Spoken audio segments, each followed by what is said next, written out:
আজকের গল্প কালো শাড়ির মহিলা। রাত তখন প্রায় 12টা। রাহুল তার মোটর বাইকে করে শহর থেকে গ্রামের দিকে ফিরছিল।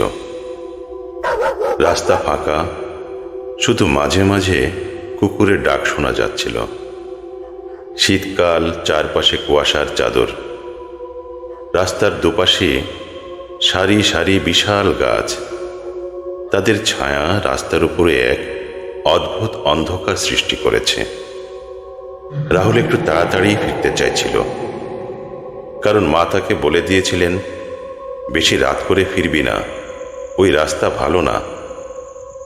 কিন্তু সে এসব কথায় বিশ্বাস করত না। মোটর বাইকটা ঝড়ের গতিতে ছুটছিল। হঠাৎ রাহুল দেখল, রাস্তার ধারে একটা কালো শাড়ি পরা মহিলা দাঁড়িয়ে আছে। রাস্তার মাঝখানে না, ঠিক পাশে, যেন কারোর জন্য অপেক্ষা করছে। মহিলার মুখ দেখা যাচ্ছে না, চুলগুলো বড় বড় গোছা হয়ে সামনে নেমে এসেছে। রাহুল একটু ঘাবড়ে গেল।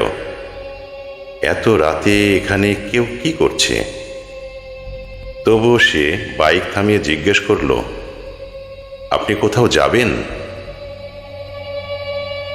মহিলাটি ধীরে ধীরে তার দিকে তাকালো।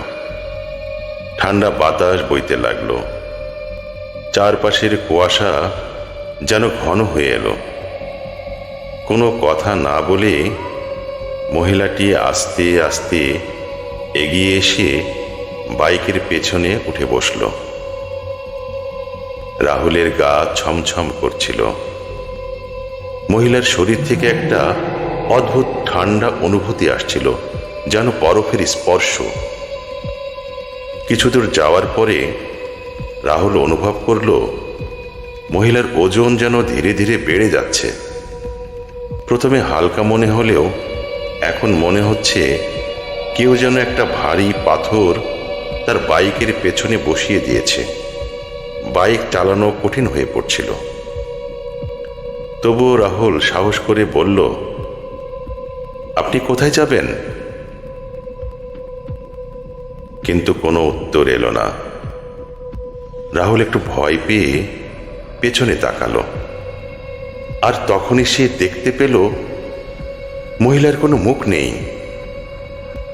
হঠাৎ বাইকটা বন্ধ হয়ে গেল। সমস্ত রাস্তা নিস্তব্ধ, শুধু হালকা বাতাস বইছে। মহিলাটি ধীরে ধীরে মাথা ঝুঁকিয়ে তার দিকে তাকালো, কিন্তু চোখ, নাক, মুখ কিছুই নেই। আতঙ্কে রাহুল চিৎকার দিয়ে বাইক ফেলে দৌড় দিল। কিন্তু তখনই পেছন থেকে শোনা গেল এক ফিসফিসানি গলা, তুমি আমাকে ফিরে রেখে যেতে পারবে না। সে আরো জোরে দৌড়াতে লাগলো, কিন্তু তার মনে হলো কেউ যেন তার পায়ের কাছে ছায়ার মতো চলছে। বুকে প্রচন্ড ব্যথা অনুভব করে রাহুল হঠাৎ পড়ে গেল। চোখের সামনে শুধু ধোঁয়ার মতো কালো একটা অবয়ব দেখতে পেল। তারপর সব অন্ধকার হয়ে গেল। সকালের আলোয় রাহুল যখন জ্ঞান ফিরে পেল, তখন সে গ্রামের এক বৃদ্ধের বাড়িতে শুয়েছিল। তার মাথায় জলপট্টি দেওয়া, মা পাশে বসে কাঁদছে।